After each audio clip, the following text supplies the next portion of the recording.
Olá, boa noite. Boa noite. Vaticano divulga mensagem do Papa Francisco para o Dia do Migrante e Refugiado. Em outra mensagem, Pontífice pede o fim da exploração do trabalho de crianças e adolescentes. Combate ao abuso e à exploração sexual infantil no Brasil. Maio Laranja é voltado à reflexão para proteger crianças e adolescentes de todo tipo de assédio e violência. Padre Bertilo João Morche é nomeado pelo Pontífice Bispo Auxiliar da Arquidiocese de Porto Alegre. Morre a doutora Alice Teixeira, um ícone do movimento Provida no Brasil.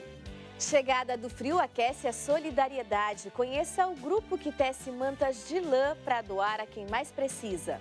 O governo federal muda cálculo de frete pago a caminhoneiros. E a feira em São Paulo apresenta novidades do mundo dos drones. O Canção Nova Notícias está começando.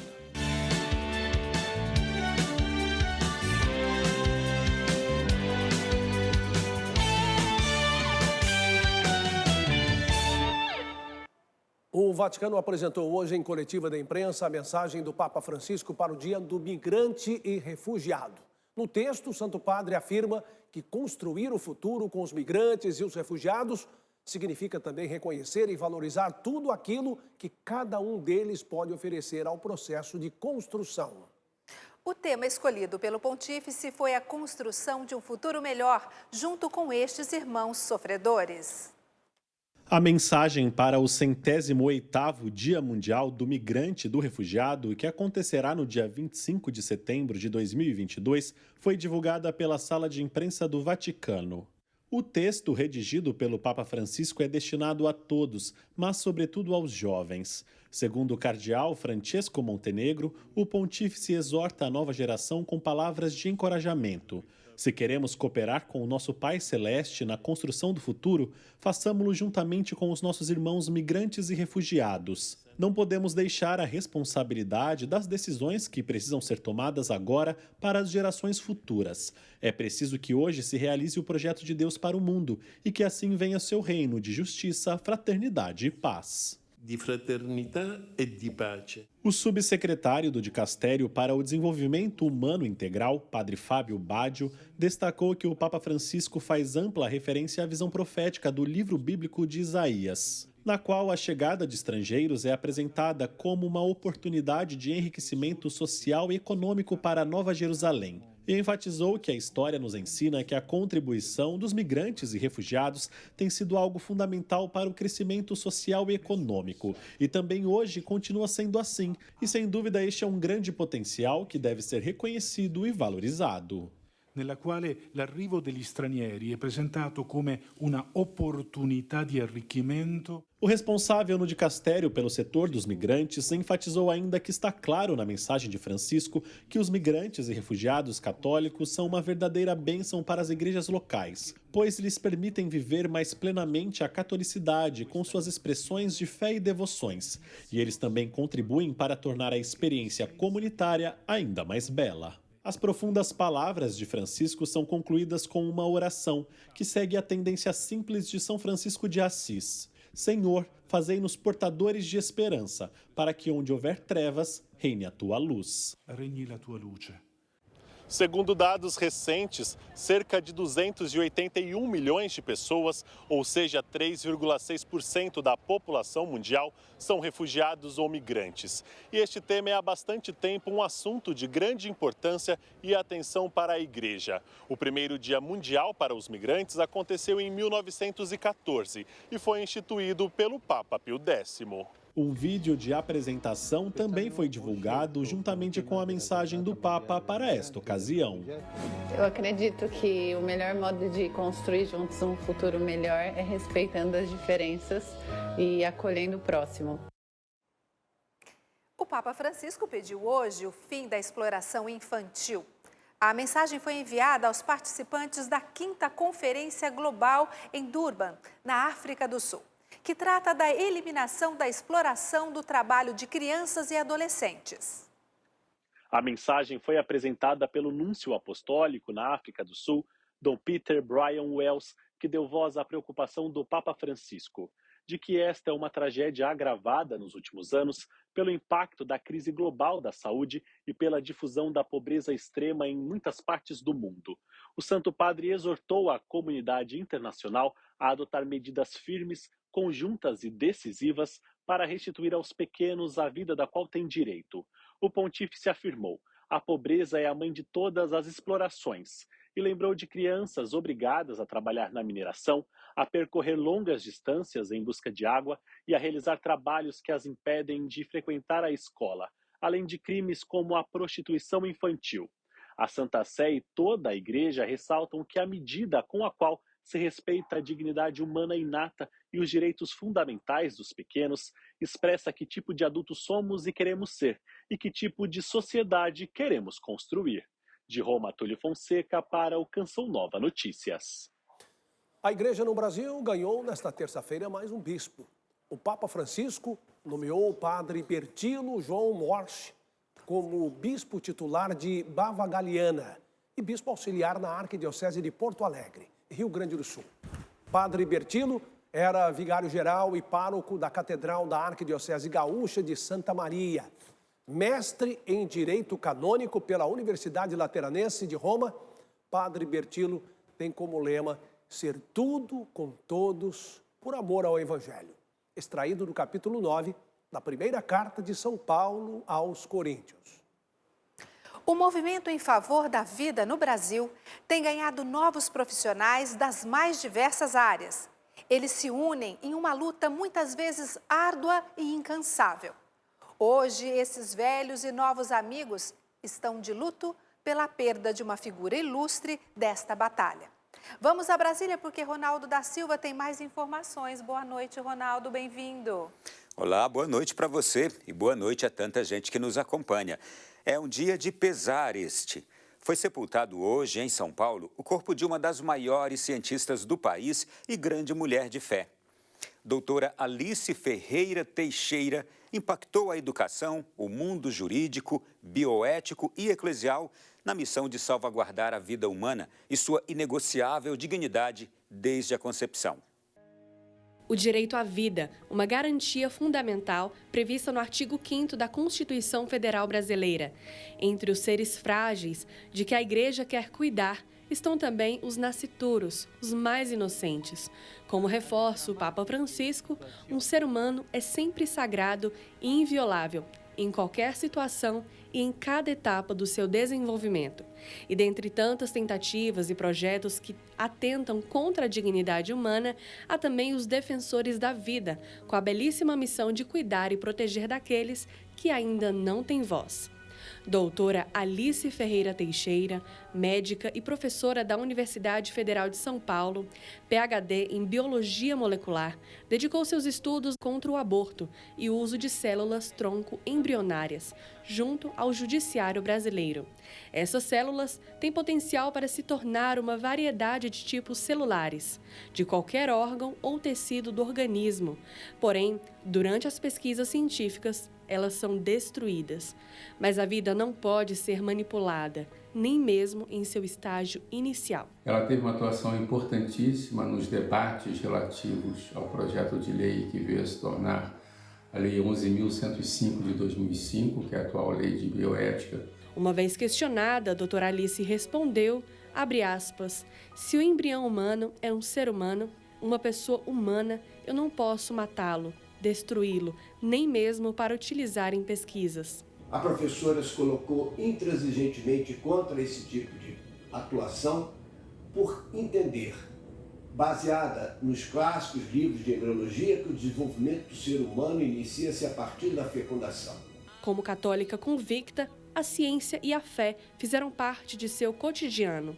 Quantos gritos silenciosos, quantas vidas seriam ceifadas se não houvesse a contribuição desta médica, que com coragem salvaguardou os pequeninos. Uma pessoa extremamente humana, né, que sabia expor com clareza e, ao mesmo tempo, argumentando, né, de uma forma muito humana em relação a esses embriões que estavam sendo destruídos. Depois de sofrer uma parada respiratória aos 80 anos, nesta segunda-feira, doutora Alice partiu para a eternidade.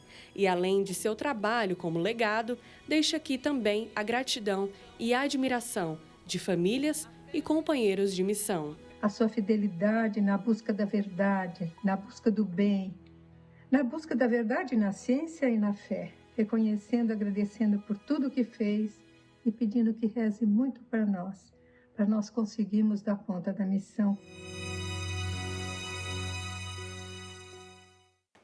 Um acordo de paz entre a Rússia e a Ucrânia ainda parece distante. A última rodada de negociações entre os dois países aconteceu no início de abril em Istambul, na Turquia. Pois é, Adriana, hoje os últimos soldados da usina de Azovstal, em Mariupol, se renderam e a cidade foi controlada pelos russos. O Vaticano anunciou a ida do arcebispo Paul Gallagher a Kiev. A missão? Retomar o diálogo para alcançar a paz. A guerra entre Rússia e Ucrânia segue destruindo cidades, separando famílias e ceifando vidas. Além das áreas de combate, novos reflexos do conflito atingem o mundo. O parlamento da Finlândia aprovou que o país se candidate a participar da OTAN. A Suécia também solicitou fazer parte da aliança. Para que um novo país integre a OTAN, é preciso a aprovação de todos os membros. Com isso, a entrada dos dois países pode ser comprometida, já que a Turquia afirmou que é contra a adesão. Os russos classificaram a possível aceitação dos dois países como erro grave e afirmaram que isso aumentará as tensões com o Ocidente e haverá consequências de longo alcance. De olho na estratégia da OTAN e na lógica desse conflito, o Vaticano anunciou a ida do secretário para as relações com os estados a Kiev. O arcebispo Paul Richard Gallagher segue com o objetivo de criar um novo espaço para o diálogo em busca da paz. Para ele, os sinais de solidariedade desta guerra ainda não são suficientes, mas são um gesto importante de alento e esperança. O Papa, afirmou o arcebispo, tem grandes sensibilidades pelos sofrimentos da humanidade. As palavras têm peso na ação diplomática, especialmente se a vida das pessoas depende delas. O trânsito ainda é um desafio para os motoristas. Em 2021, foram registrados mais de 880 mil acidentes em vias urbanas e em estradas no país, com mais de 20 mil mortes. Esta triste estatística acentua a necessidade de campanhas preventivas e educativas para conscientizar as pessoas.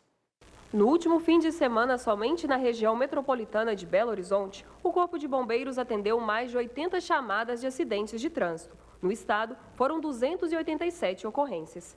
Mesmo com dados preocupantes, ainda é comum ver situações de imprudência, como a insistência em atravessar fora da faixa de pedestre ou se arriscar em meio aos carros. O que mais contribui para as ocorrências dos sinistros de trânsito é o excesso de velocidade, o uso do álcool e direção e o uso do celular também. Então você perceba que quando a gente olha para o fator humano, as causas maiores são essa mesmo. Quem já passou pela situação sabe como a experiência é traumática. Diego sofreu um acidente de moto em 2014 e sua vida ficou em risco. Eu tive traumatismo craniano, tive 2 costelas quebradas, perfurou o pulmão, entrou sangue no pulmão, tive fratura exposta no antebraço. Os médicos me deram 3% de chance. Fiz 10 cirurgias. Situações como essa reforçam a necessidade de trabalhar a conscientização de todos os atores do trânsito. Um exemplo de ação preventiva é o movimento Maio Amarelo. As campanhas de educação de trânsito, como o exemplo que nós estamos citando do Maio Amarelo, são importantes. Por quê? Porque as pessoas acabam não tendo a informação correta, elas esquecem muitas vezes de que depois do processo de habilitação, o condutor precisa se atualizar constantemente, com as informações, com aquilo que a legislação alterou e, sobretudo, com informações que são dicas de segurança. Um item obrigatório e muito importante é o cinto de segurança. O uso correto por todos os ocupantes do veículo pode reduzir em até 70% as mortes e lesões graves. No caso de Odair, usar o cinto foi fundamental. Eu cochilei ao volante, saí da pista e bati no ar. A gravidade foi tanta que o veículo teve perca total, mas eu e os ocupantes não tivemos nada. Pois é, tem muita gente precisando voltar para a autoescola, não é? Principalmente os motociclistas, de um modo geral, porque muitos cortam os carros pela direita. Olha, amanhã é o Dia Nacional de Combate ao Abuso e à Exploração Sexual Infantil no Brasil. Por isso, nós voltamos a Brasília com Ronaldo da Silva, que tem informações sobre esse assunto. Ronaldo. Exatamente. Estamos no Maio Laranja, o mês voltado à reflexão e ação em defesa de nossas crianças e adolescentes, no sentido de protegê-las de todo tipo de assédio e violência, especialmente a sexual. Liana Nunes entrevistou alguém que lida diretamente com este tipo de denúncia. De acordo com denúncias feitas através do Disque 100, só em 2021, 18 mil casos de violência sexual contra crianças e adolescentes foram registrados no país. Sobre este assunto, nós vamos conversar a partir de agora com o secretário nacional dos Direitos da Criança e do Adolescente, secretário Maurício Cunha, que está aqui conosco e vai falar um pouco mais sobre as ações, sobre aquilo que está programado também para este período do Maio Laranja. Secretário, boa noite, seja bem-vindo à TV Canção Nova. Boa noite, uma alegria estar aqui, ainda mais falando sobre um tema tão importante para as nossas famílias e para a nossa sociedade. Estamos no Maio Laranja. Quais os principais casos de violência que são registrados hoje no país e como que a Secretaria acompanha esse tipo de denúncia? Hoje, na Ouvidoria Nacional dos Direitos Humanos, o Disque 100, nós temos em primeiro lugar a negligência como registro de violação de direitos de crianças e adolescentes, seguido da violência psicológica, a violência física, em quarto lugar a violência sexual. Mas é importante lembrar que a violência sexual ela é muito subnotificada. Para cada caso realmente denunciado, existem dezenas de outros que não foram. A gente sabe que, infelizmente, esse é um mal que assola a nossa sociedade e nós precisamos nos levantar firmemente para proteger as nossas crianças e adolescentes. É importante também conscientizar a todos que as denúncias elas são anônimas. Então, é seguro qualquer pessoa, ao menor sinal de violência contra a criança, fazer a denúncia. Hoje, 94% de todas as denúncias de violência contra a criança são feitas por um adulto, ou seja, um adulto precisa observar o que aconteceu com a criança e fazer a denúncia contra outro adulto. Então, a criança precisa que a sociedade esteja vigilante ao menor sinal de violência, Disque 100. Secretário, muito obrigada pelos esclarecimentos. Lembrando a você que nos acompanha que na quinta-feira tem programa Além da Notícia, a partir das 10 horas da noite. O secretário Maurício vai estar presente falando sobre essa temática tão importante para a nossa sociedade. Ronaldo.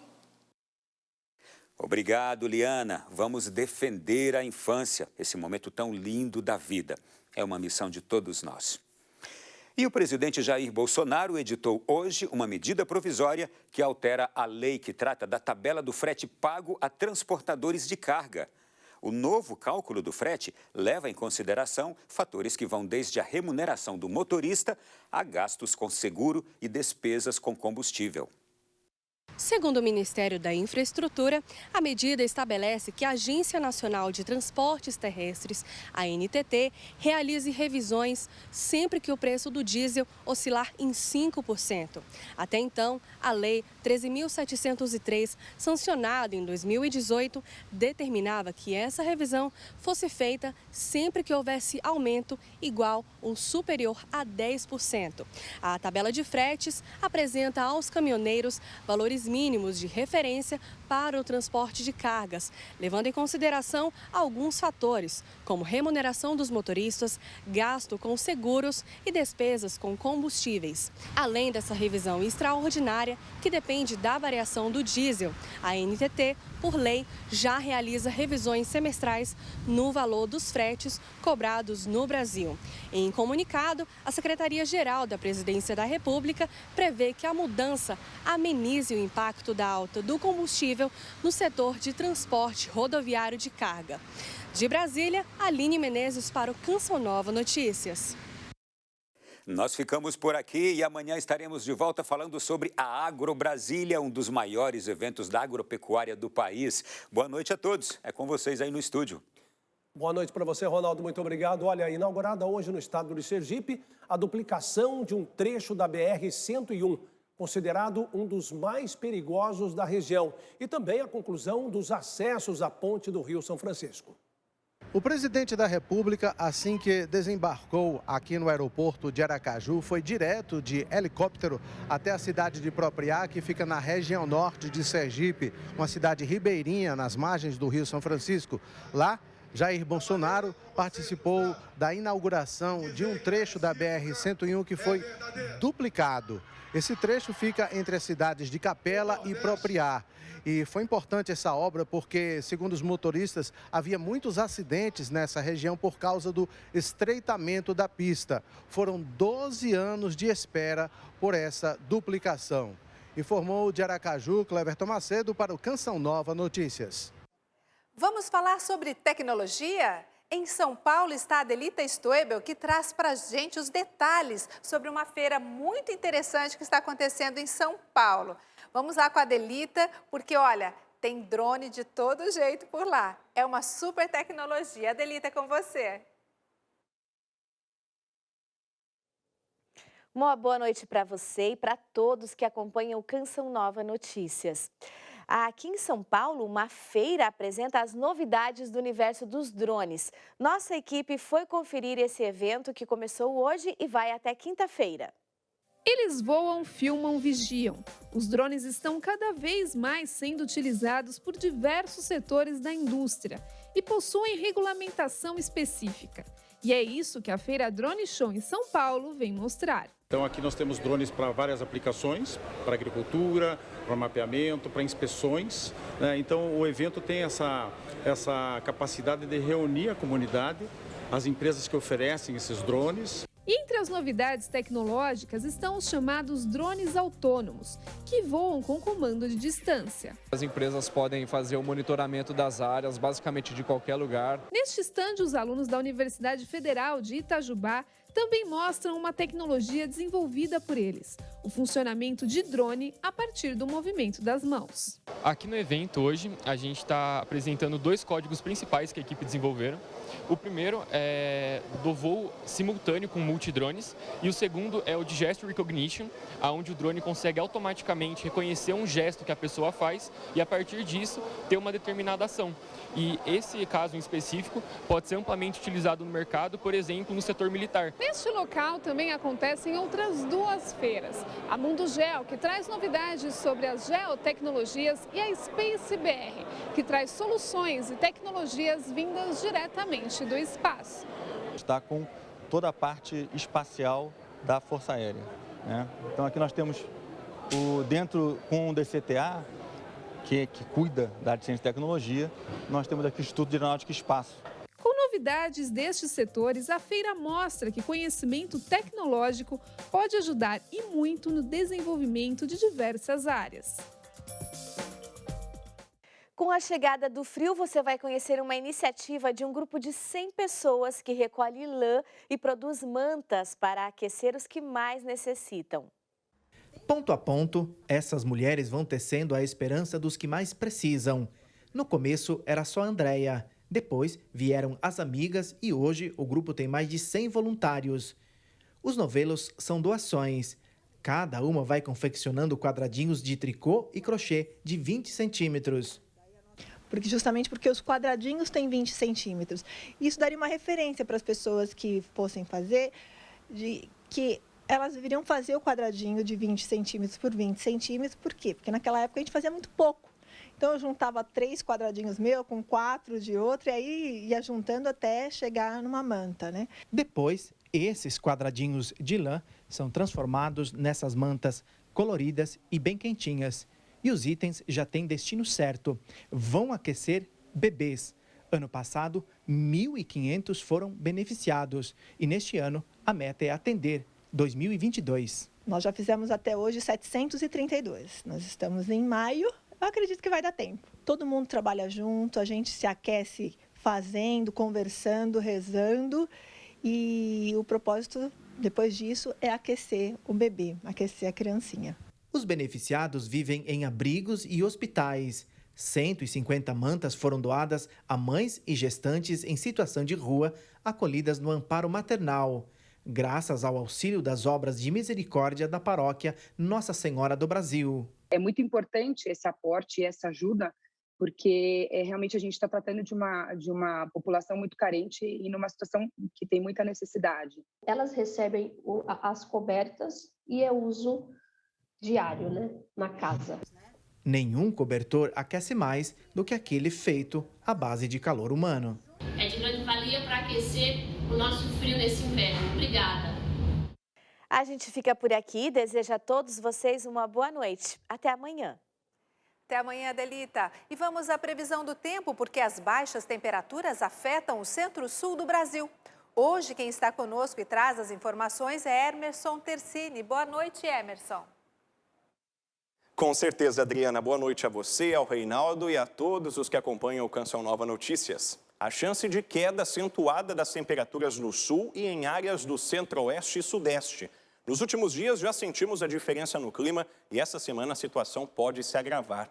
Em São Joaquim, na Serra Catarinense, os moradores puderam vislumbrar um espetáculo com a neve que caiu durante o dia. E por lá a mínima pode chegar a 1 grau nesta madrugada. Nas capitais do sul, as mínimas podem registrar 10 em Porto Alegre, 11 em Florianópolis e 5 graus na cidade de Curitiba. Atenção também para você aqui do Sudeste, principalmente do estado de São Paulo e do sul de Minas Gerais, onde há alerta para geada.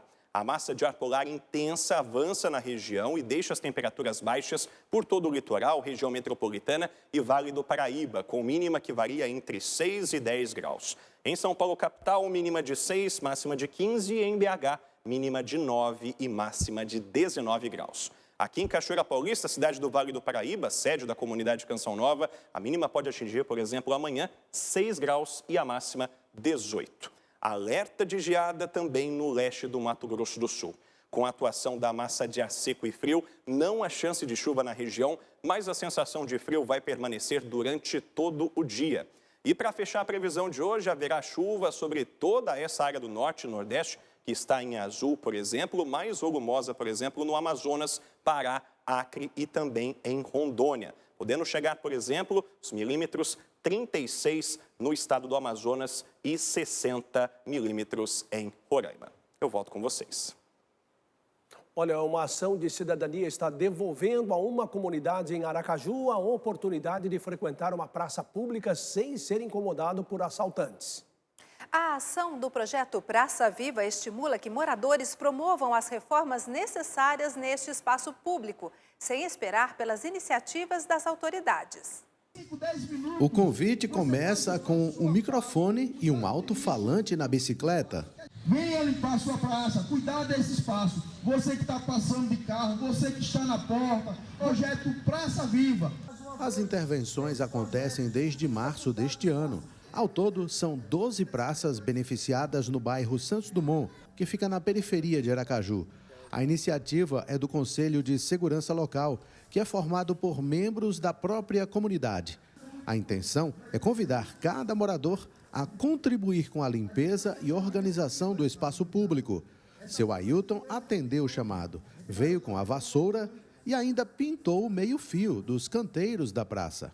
Contribuir no que eu posso, sabe?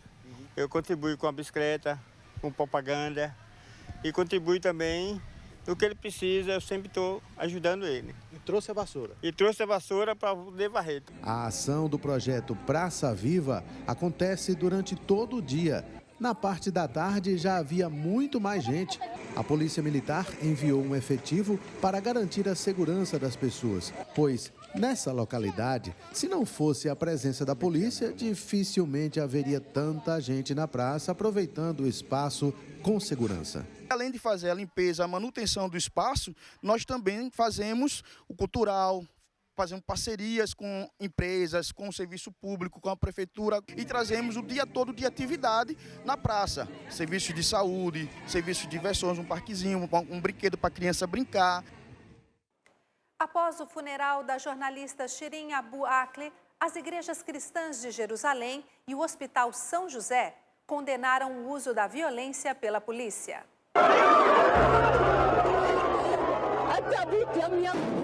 As igrejas cristãs de Jerusalém e o Hospital São José condenaram o uso desproporcional da força e a invasão violenta da polícia israelense em suas instalações ao final do funeral da jornalista Shirin Abu Akleh. Ficamos chocados com as imagens da polícia israelense atacando quem está carregando o caixão com o corpo dentro. Entendemos muito bem as exigências de segurança que, no entanto, não podem justificar uma atitude tão agressiva. Così agressivo. Nas instalações do Hospital São José, o único hospital católico de Jerusalém Oriental, uma coletiva de imprensa foi realizada. A instituição condenou a ação policial sem respeito ao tipo de lugar e ao contexto. There was no violence. Não precisava violência. Não havia razão para atacar. O que aconteceu é inaceitável. 13 pessoas foram socorridas no hospital após os confrontos, incluindo um dos médicos da instalação, ferido por uma granada de efeito moral que explodiu perto dele. Ficamos com muito medo. As pessoas começaram a gritar e fugir. Ficaram apavoradas, então abrimos todas as portas para deixá-las entrar. O representante da delegação pontifícia sublinhou a grave violação dos direitos humanos, em primeiro lugar, da liberdade religiosa. O acordo fundamental entre a Santa Sé e Israel, no primeiro artigo, diz claramente que o Estado de Israel está comprometido em respeitar o direito à liberdade religiosa. E aqui se trata de um cortejo fúnebre, onde esse direito foi violado de forma brutal. O que aconteceu foi doloroso para as irmãs, mas não interrompe a missão da congregação e do hospital. O hospital continua sendo um lugar de paz, reconciliação e acolhimento. Com certeza, é doloroso porque vemos que o contexto é de conflito, mas a nossa presença continua.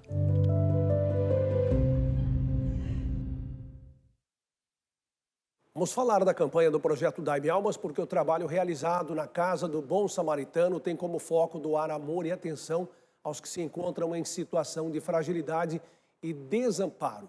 Assunto que você vai ver daqui a pouco a seguir na nossa reportagem. E é a campanha do agasalho que reforça a presença das obras sociais promovidas pela Canção Nova. E isso acontece porque tem muita, mas muita gente participando deste projeto. São sócios e benfeitores. Estamos com 54% da nossa campanha do mês de maio no projeto Dai-me Almas. E eu convido você a acessar clube.cançãonova.com e escolher uma forma de contribuir com as obras sociais da Canção Nova. Contamos com a sua generosidade. Obrigada a você, sócio, por sua fidelidade e comprometimento. Então vamos mostrar a reportagem que a gente está para finalizar aqui a edição de hoje. Com a chegada do inverno, a Casa do Bom Samaritano, um dos projetos sociais da Fundação João Paulo II, promove a campanha do agasalho.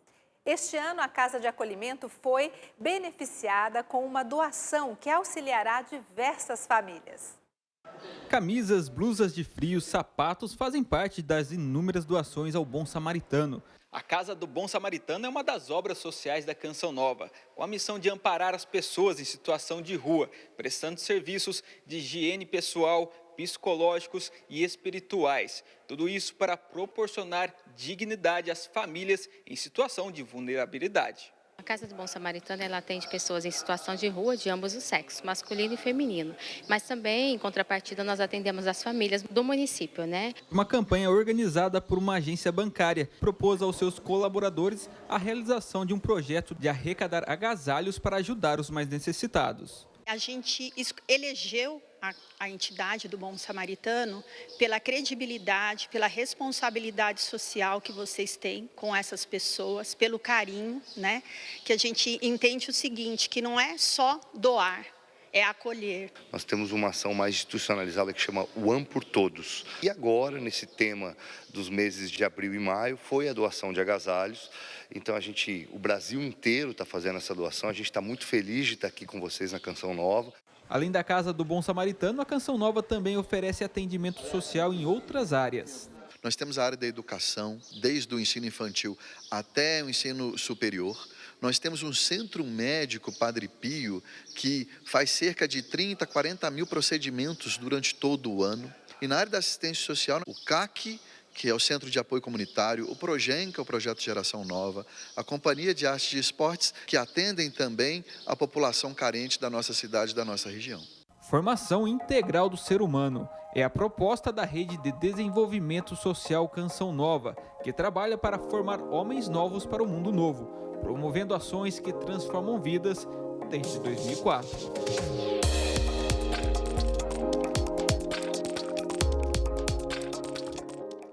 Olha, Olha, não deixe ninguém passar frio, viu? Doe agasalho. O Canção Nova Notícias termina aqui. Reveja as reportagens no site noticias.cançãonova.com. Assista daqui a pouco, às 8 horas, o programa Pra Ser Feliz com o Padre Adriano Zandoná.